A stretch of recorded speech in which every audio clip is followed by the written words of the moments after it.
Hello everyone. இன்னைக்கான topic வந்துட்டு someone is secretly watching you. அது யாருன்னு பார்க்கலாம். அவங்க ஒரு குட் பர்சனா, இல்லை உங்களோட லைஃப் க்ரோத்தா, இல்லை ஒரு பேடான்னு பார்க்கலாம். Okay be careful. ஏன்னா எனக்கு அதுதான் ஃபஸ்ட்டு மெசேஜாகவே வருது. அந்த பர்சன் டெஃபினட்டாக உங்களோட மென்டல் ஹெல்த்துக்கு ஒரு பிளாக்கேஜாக தான் இருப்பாங்க. ஏதாவது உங்களுக்கு ஸ்ட்ரெஸ் கொடுத்துட்டே தான் இருப்பாங்க. எனக்கு ஐ குட் see that அவங்க ஒரு டாக்ஸிக் பர்சனாக தான் இருக்கணும்.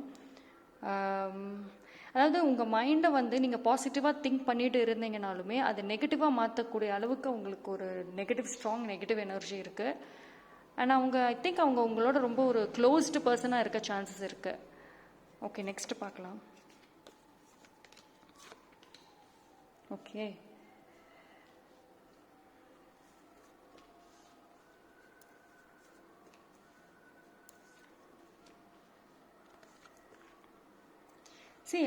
நான் சொன்ன மாதிரி தான் அவங்க எய்தர் உங்களோட ரிலேட்டிவ்ஸாக இருக்கலாம், இல்லைன்னா உங்கள் ஃபேமிலி சம்மந்தப்பட்டவங்களாக இருக்கலாம், இல்லைன்னா நெய்பர்ஸ். வெரி வெரி க்ளோஸ் மாதிரி தான் எனக்கு தெரியுது. அவங்க ரொம்ப க்ளோஸாக இருக்காங்க அவங்க கூட. நீங்கள் சின்ன வயசுலேருந்து அவங்களோட நீங்கள் ஒரு நல்ல பாண்டிங் வச்சுருக்கலாம். நீங்கள் ஒரு கஷ்டப்பட்ட டைம்லேயுமே அவங்க உங்கள் கூட இருந்திருக்கலாம், ஒரு ஆறுதலாக இருந்திருப்பாங்க. ஆனால் அதே பர்சன் சைலண்ட்டாக என்ஜாய் பண்ணிட்டு இருந்திருப்பாங்க. அதாவது உங்ககிட்ட உங்களோட லைஃப்பை நினச்சி வரி பண்ணிட்டு சப்போர்ட் பண்ணுற மாதிரி பண்ணிட்டு பின்னாடி போயிட்டு உங்களை பற்றி தப்பாக பேசியிருக்கலாம். இப்போது அந்த பர்சனுக்கு உங்களோட லைஃப் பார்த்திங்கன்னா ஒரு பாசிட்டிவான ஒரு சேஞ்சஸ் வந்திருக்கும். இவ்வளோ நாளாக எதுலேயோ பிளாக் ஆகியிருந்தீங்க அப்படின்னா அதிலிருந்து ரிலீஸ் ஆகியிருப்பீங்க. ஒரு நல்ல ஒரு மொமெண்ட் இருக்கும் லைஃப்பில். ஸோ இந்த டைமில் அவங்களுக்கு தே ஆர் வெரி ஜெல்லஸ். உங்களோட க்ரோத்தில் கண்டிப்பாக அவங்களுக்கு ஒரு ஹாப்பினஸ் கிடையாது. ஆனால் அது யார் அப்படிங்கிறது நீங்கள் தான் கண்டுபிடிக்கணும். ஏன்னா உங்கள் ஃபேஸுக்கு முன்னாடி அவங்க ரொம்ப உங்களுக்கு சப்போர்ட் பண்ணுற மாதிரி, உங்களோட அவ்வளோ க்ளோஸ் பாண்டிங் இருக்க மாதிரி தான் இருக்காங்க. ஆனால் உங்ககிட்ட உங்கள் கூடயே இருந்துக்கிட்டு நீங்கள் என்ன பண்ணுறீங்க? ஏன்னா லைஃப்பில் நீங்கள் அப்கிரேட் ஆகிட்டே வர்றதுனால உங்களை சுற்றி இருக்கிற பர்சன்ஸ் யார், எப்படி உங்கள் லைஃப்பை நீங்கள் அப்கிரேட் பண்ணீங்க, என்னென்ன சோர்ஸஸ் வச்சுருக்கீங்க, அண்ட் உங்களுக்கு இருக்கிற அந்த பவர்ஃபுல் மைண்டாக இருக்கட்டும், இல்லை கான்டாக்ட்ஸ் நெட்வொர்க், இதெல்லாம் யார் என்னன்னு உங்கள் கூடயே இருந்துட்டு அந்த டீட்டெயிலை வாங்கிட்டு அவங்க போய் அவங்க லைஃப்க்கு யூஸ் பண்ணிக்குவாங்க. புரியுதுங்களா? So be careful and don't trust any one இந்த மூமெண்ட்டில். பிகாஸ் அந்த டாக்ஸிக் பர்சன் அவங்க தான் டாக்ஸிக்குங்கிறது கடைசி வரைக்கும் உங்களால் கண்டுபிடிக்க முடியாத அளவுக்கு இருப்பாங்க. ஒரு சில பேருக்கு ஆக்சுவலி கண்டுபிடிச்சிருப்பீங்க, பட் அது அவங்க அப்படி நினைக்கிறாங்க, உங்களை பற்றி அந்த மாதிரி பேடாக நினைக்கிறாங்கங்கிறதே உங்களுக்கு தெரியாத அளவுக்கு அவங்க பாசிட்டிவாக அவங்க ஃபேஸுக்கு முன்னாடி நடந்துக்கிறாங்க. So be careful. அண்டு உங்களுக்கு ஒரு சின்ன டிப் என்னென்னா, இப்போ நீங்கள் ஒரு பர்சன் கூட போய் நிற்கிறீங்க, இப்போ நீங்கள் அதே க்ளோஸ் ரிலேட்டிவ்ஸாக யாரோ ஒருத்தவங்களோட வெரி க்ளோஸ்டாக இருக்கவங்களோட போய் நிற்கிறப்போ உங்களோட எனர்ஜி செக் பண்ணுங்கள்.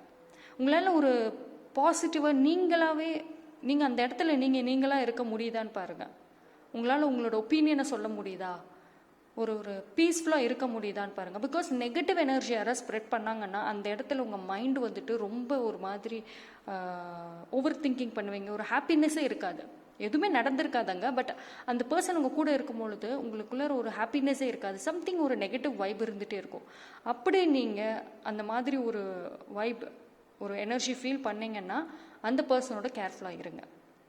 அண்ட் அதே மாதிரி இப்போ for few days I would say யாரோட வீட்டுக்கும் அன்னெசரியாக போக வேண்டாம், யாரோடையும் அதிகமாக க்ளோஸாக நீங்கள் இருக்க வேண்டாம்னு நான் சொல்வேன். ஏன்னா உங்கள் லைஃப் கொஞ்சம் பாசிட்டிவான ட்ராக்கில் போகிறப்போ இந்த நெகட்டிவ் எனர்ஜிஸை நீங்கள் அட்ராக்ட் பண்ண வேண்டாம். இது உங்களோட ஸ்ட்ரெயிட் மென்டல் ஹெல்த்தை தான் பாதிக்கும். அதாவது உங்கள் மைண்டில் நிறைய கன்ஃபியூஷன்ஸ் கொண்டு வந்துடும்.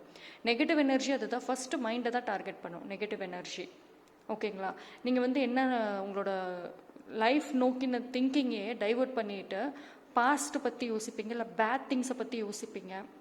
ஓகேவா? அந்த மாதிரி ஒரு மொமெண்ட் இருந்துச்சு, உங்களால் அந்த நெகட்டிவ் ஓவர் திங்கிங்கை ஸ்டாப் பண்ண முடியலன்னா ஜஸ்ட் அண்டர்ஸ்டாண்ட் உங்களுக்குள்ளார நெகட்டிவ் எனர்ஜி வந்துருச்சு. ஸோ இது it's a very important time. நீங்கள் you have to meditate and cleanse yourself. ஓகேங்களா? நேச்சரோட அதிகமாக கனெக்ட் ஆகுங்க.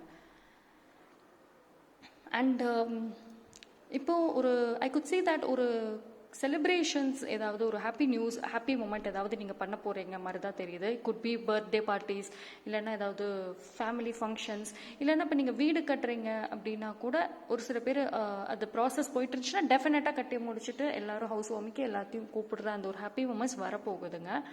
ஆனால் அந்த செலிப்ரேஷன்ஸில் செலக்டிவாக நீங்கள் கூப்பிட்றது பெஸ்ட்டு. ரொம்ப ரேண்டமாக எல்லாத்தையும் ரொம்ப நிறையா பேர் இருக்காங்கங்கிறதுக்காக எல்லாத்தையும் கூப்பிட்டு இது பண்ண வேண்டாம். பிகாஸ் அந்த ஒரு குரூப்பில் தான் நெகட்டிவ் பர்சனும் வருவாங்க. ஸோ அவங்க வந்துட்டு நீங்கள் ஹாப்பியாக பண்ணி வச்சுருக்கிறது எல்லாத்தையுமே ஒரு ஜெல்லஸான பார்வையில் பார்த்துட்டு உங்களுக்கு அந்த ஒரு நெகட்டிவ் எனர்ஜி அங்கே ஸ்ப்ரெட் பண்ணிட்டு போயிடுவாங்க. So be careful. அண்ட் ஒரு விஷயம் என்னென்னா, இப்போது எப்படி வந்து நெகட்டிவ் பர்சன் அவங்க நெகட்டிவ் எனர்ஜி ஸ்ப்ரெட் பண்ணுறாங்கங்கிறது எப்படி கண்டுபிடிக்கிறது அப்படின்னா, கம்யூனிகேஷன்லையுமே உங்களுக்கு யூஸ்வலி தெரிஞ்சிடும். ஃபார் எக்ஸாம்பிள், இப்போ நீங்கள் ஒருத்தவங்க ஓகே க்ளோஸ்ட் ஒன்ஸாகவே இருக்கட்டுமே, அவங்க கூட நீங்கள் கம்யூனிகேட் பண்ணுறப்போ உங்களுக்கு ஒரு கம்ஃபர்டபுள் இருக்கணும். நீங்கள் சொல்கிறத வந்து அவங்க உங்களுக்கே ஒரு ஃபீல் ஆகும். இப்போ நீங்கள் உங்கள் கஷ்டங்களாக இருக்கட்டும், உங்கள் ஹாப்பினஸாக இருக்கட்டும், அதை நீங்கள் ஒரு பர்சன் கிட்ட சொல்கிறப்போ அவங்க ஃபேஸை பார்த்தாவே உங்களுக்கே தெரியும். ஓகே, அவங்க நம்ம நல்ல எண்ணத்தோடு நம்ம மேலே ஒரு நல்ல இன்டென்ஷனோடு தான் இருக்காங்க அப்படின்னு. அதே பர்சன் நெகட்டிவ் எனர்ஜியோடு இருந்தாங்கன்னா அவங்க ஃபேஸையே சேஞ்ச் ஆகும். நீங்கள் சொல்கிற இன்ஃபர்மேஷனை கேட்டுட்டு இருக்கிறதுக்கு அவங்க ஃபேஸ் வந்து டேர்ன் ஆகும் ஒரு மாதிரி. So be careful. அந்த மாதிரி ஒரு பர்சன் கிட்ட நீங்கள் உணர்ந்தீங்கன்னா ஸ்டாப் ஷேரிங். யாருக்கிட்டையுமே எதை பற்றியுமே அதிகமாக ஷேர் பண்ணாதீங்க. ஒரு சில பேர் பார்த்தீங்கன்னா ஸ்ட்ரேஞ்சர்ஸ் கூட பேசுகிறப்போ அவ்வளோ கம்ஃபர்டபுளாக இருக்கும். உங்களை மீறி நீங்கள் பேச பேச உங்களை மீறி நீங்கள் உங்கள் ஃபேமிலி டீட்டெயில்ஸ் சீக்ரெட்ஸ் எல்லாமே சொல்லுவீங்க. ஆனால் அந்த பர்சன் கிட்ட நீங்கள் ரொம்ப யூ ஃபீல் சேஃப். ஏன்னா அந்த ஒரு எனர்ஜி வந்து உங்களுக்கு தெரிஞ்சிடும், அந்த பர்சன் வந்து நம்ம மேலே அக்கறையாக தான் இருக்காங்க அப்படின்னு. அந்த மாதிரியான ஒரு ஸ்ட்ரேஞ்சர்ஸ் கிட்ட கூட உங்களுக்கு ஒரு நல்ல பாண்டிங் இருக்கும். அப்படி இருந்துச்சு அப்படின்னா you can have that bonding with a stranger even. ஓகேங்களா? யாரையுமே இப்போதைக்கு நீங்கள் க்ளோஸாக வச்சுக்காதீங்க. அப்படி க்ளோஸாக இருந்தாங்கன்னா அவங்கக்கிட்ட எந்த டீட்டெயிலுமே ஷேர் பண்ணாதீங்க. அவங்க நல்லா உங்ககிட்ட போட்டு வாங்கிட்டு எல்லா டீட்டெயிலும் கலெக்ட் பண்ணிவிட்டு பின்னாடி போய் ப்ராப்ளம் பண்ணுவாங்க கண்டிப்பாக. அதனால உங்களோட மணி ரிலேட்டட் ஆகட்டும், ஒர்க் ஆகட்டும், இல்லை ரிலேஷன்ஷிப்ஸ் வாட் எவர், அவங்க நம்மளோட க்ளோஸ் தான்ப்பா, நம்ம ஃபேமிலி, நம்ம ஃப்ரெண்ட், எதுவுமே நினைக்க மாட்டாங்க, நம்மளோட நல்லதுக்கு தான் நினைக்கிறாங்கன்னு நீங்களாக நினச்சிக்கிட்டு எதையும் சொல்ல வேண்டாம். கொஞ்ச நாள் வந்துட்டு யாருக்கிட்டையும் எதையும் சொல்லாமல் இருந்து பாருங்களேன், உங்களுக்கே தெரியும் உங்களை சுற்றி எவ்வளோ சேஞ்சஸ் வரும் அப்படின்னு. சைலண்ட்டாக இருந்து பாருங்களேன், எதையுமே ஓவர் ஷேர் பண்ணாமல் இருந்து பாருங்களேன், உங்களுக்கே அப்போ தெரியும் யார் எப்படிப்பட்ட பர்சன் அப்படிங்கிறது. ஓகே,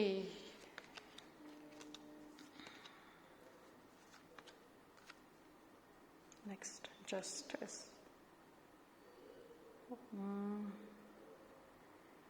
ஓகே, ஸோ அந்த நெகட்டிவ் பர்சன் இருக்காங்கல்ல, உங்களை சீக்ரெட்டாக ஒரு பர்சன் வாட்ச் பண்ணிட்டு இருக்காங்கன்னு சொன்னேன்ல, அந்த person actually is a very very ஒரு டாக்ஸிக் மாதிரி தான் எனக்கு தெரியுது. அவங்க வந்து இப்போ ஒரு ஜஸ்டிஸ் பீரியடில் இருக்கலாம். அவங்க வந்து லைஃப்பில் நிறைய வந்து பேட் திங்ஸ் பண்ணியிருக்கலாம் அவங்களோட ஃபர்ஸ்ட் ஆஃப் ஆஃப் லைஃப்பில். ஸோ செகண்ட் ஆஃப் ஆஃப் லைஃப்பில் வந்துட்டு அதுக்கான ஒரு கர்மா ஃபேஸ் பண்ணிட்டு இருக்கலாம். ஸோ அவங்க வந்து ஒரு பேட் டேர்மில் இருக்க கூட சான்சஸ் இருக்குது ஒரு ஜஸ்டிஸ் பீரியடில். ஸோ அவங்களோட வந்து நீங்கள் அதிகமாக மிங்கிள் ஆக வேண்டாம். ஓகேங்களா? அவங்க வந்து டைரெக்டாக அவங்கக்கிட்ட எதுவுமே எக்ஸ்பிரஸ் பண்ண மாட்டாங்க. ஓகேங்களா? அவங்க கூடயே தாங்க இருக்காங்க. உங்களோட ஒரு ஒரு மொமெண்ட்டையுமே செக் பண்ணிவிட்டு காப்பி பண்ணிவிட்டு அவங்களோட லைஃபுக்கு வந்துட்டு எல்லா இன்ஃபர்மேஷன் உங்கள் மூலியமாகவே உங்கள் கான்டாக்ட்ஸில் இருந்து எல்லாத்தையும் எடுத்துகிட்டு அவங்க லைஃப்க்கு யூஸ் பண்ணி அதை பெட்டர்மெண்ட் பண்ணணும்னு இருப்பாங்க. ஓகேங்களா? உங்களுக்கு கடைசி வரைக்குமே அவங்கள பற்றின ஒரு ட்ரூ ஃபேஸ் தெரியாமல் இருக்கும். So be aware. எதையுமே யார்கிட்டையும் நீங்கள் சொல்லாதீங்க, ஷேர் பண்ணாதீங்க. Energy very very important. Energy கொஞ்சம் கண்ட்ரோலில் வைங்க. அண்ட் ஒரு சில பேருக்கு வந்துட்டு இப்போ வந்து ஐ could see that mind diversions அதிகமாக இருக்கலாம். மேபி இப்போ நீங்கள் ஒரு நெகட்டிவ் எனர்ஜியில் இப்போ இருக்கீங்க அப்படின்னா உங்களுக்கே தெரியுங்க, உங்களுக்கு யார்கிட்டையும் உங்களுக்கு பேச பிடிக்காது, தனியாகவே இருக்கணும்னு நினைப்பீங்க. அண்டு அவ்வளோ கம்யூனிகேஷனில் வெரி எக்ஸ்ட்ரோவர்ட்டாக இருந்த பர்சன் இப்போ அப்படியே அமைதி இன்ட்ரோவர்ட் மாதிரி ஆகியிருப்பீங்க. அண்ட் உங்கள் எனர்ஜி ஒரு இதில் இருக்காது. ஒரு சில டைம் ஒரு ஒர்க் பண்ணிங்கன்னா அதை முழுசாக முடிக்க மாட்டீங்க, அதுக்குள்ளே அடுத்த ஒர்க்குக்கு போயிடுவீங்க. அண்ட் ரொம்ப நேரம் எனர்ஜி இருக்காது. கொஞ்சம் நேரம் ஒர்க் பண்ணுவீங்க, அப்புறம் ரெஸ்ட் எடுப்பீங்க, அப்புறம் ஒர்க், அப்படி ரெஸ்ட், அப்படி தான் இருக்குமே தவிர ஒரு வேலை எடுத்திங்கன்னா உங்களால் முடிக்க முடியாது. ஸோ இந்த எல்லாமே வந்து எனர்ஜி லோவாக இருக்கிறதுனாலையும் வரும், அது நெகட்டிவ் வைப்னாலையும் வரும். ஸோ பி கேர்ஃபுல், அதுதான் நான் சொல்கிறது. So that's the message. அந்த சீக்ரெட்டிவ் பர்சன் உங்கள் க்ளோஸாக தான் இருக்காங்க. And be safe and careful. Thank you.